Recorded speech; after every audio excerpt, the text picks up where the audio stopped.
சட்டத்தரணிகள் சங்கத்தின் 2026-2027 ஆண்டுக்கான தலைவியாக மீண்டும் போட்டியின்றி ஏகமனதாக சிரேஷ்ட சட்டத்தரணி ஆரிகா காரியப்பர் தெரிவு செய்யப்பட்டுள்ளார்.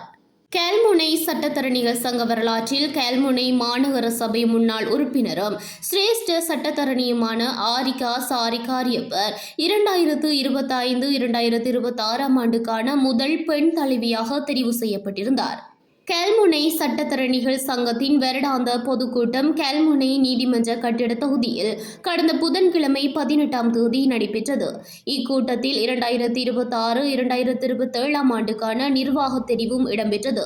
இதன்போது கல்முனை சட்டத்தரணிகள் சங்கத்தின் 2026-2027 ஆண்டுக்கான புதிய தலைவராக சிரேஷ்ட சட்டத்தரணி ஆரிகா காரியப்பர் போட்டியின்றி மீண்டும் தெரிவாகியுள்ளார். இலங்கையின் 60 வருட வரலாற்றை கொண்ட கல்முனை சட்டத்தரணிகள் சங்கத்தின் வரலாற்றில் முதல் தடவையாக கடந்த 2025-2026 ஆண்டுக்கான சங்க தலைவராக முதல் பெண் தலைவியாக அவர் தெரிவு செய்யப்பட்டிருந்தமை குறிப்பிடத்தக்கது. கடந்த காலத்தில் சங்கத்தின் தலைவராக செயற்பட்டிருந்த அவர் சட்டத்துறை தொடர்பில் பல்வேறு முயற்சிகளை மேற்கொண்டதுடன் சட்டத்தரணிகளின் தேவைகள், அவர்களுக்கான நலத்திட்டங்கள் என்பவற்றில் பல்வேறு முன்னெடுப்புகளை செய்திருந்தமை குறிப்பிடத்தக்கது.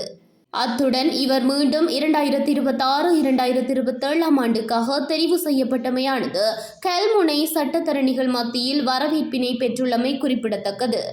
இதன்போது தொடர்ந்து செயலாளர், பொருளாளர் உள்ளிட்ட இதர பதவி நிலைகளுக்கும் ஏனைய நிர்வாகிகளும் தெரிவு செய்யப்பட்டமை குறிப்பிடத்தக்கது. மேலும் இவ்வருட செயலாளராக சிரேஷ்ட சட்டத்தரணி ஏஜி பிரேம் நவாத் உட்பட பொருளாளராக SI சஞ்சீத் அகமட்டும் தெரிவாகியமை குறிப்பிடத்தக்கது. மேலும் புதிய தலைவரான சிரேஷ்ட சட்டத்தரணி ஆரிகா காரியப்பர் கல்முனை மஹ்மூது மகளிர் கல்லூரி மற்றும் இலங்கை சட்டக் கல்லூரி ஆகியவற்றின் பழைய மாணவியும் ஆவார்.